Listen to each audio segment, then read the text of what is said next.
मतदार यादीमध्ये स्वतःचं नाव आपण कसं शोधू शकतो?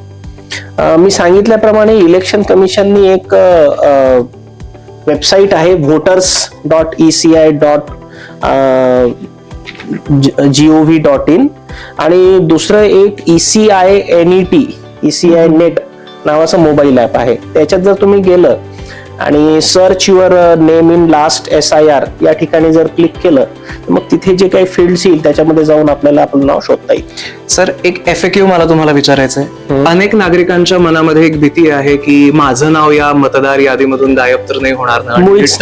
मुळीच नाही, ठामपणे नाही.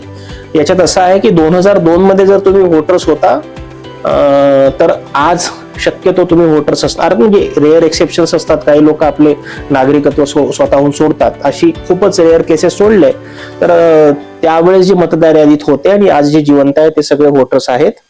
आणि त्यावेळेसच्या मतदार यादीमध्ये आणि आजच्या आपल्या काही डिटेल्स मध्ये समजा नावं जुळत नसली किंवा मग काही आई वडिलांच्या नावामध्ये डिस्क्रिपन्सीज वगैरे असली तर अशा परिस्थितीमध्ये आपल्याला फक्त काही 2-4 ऍडिशनल पुरावे द्यायचे आहेत.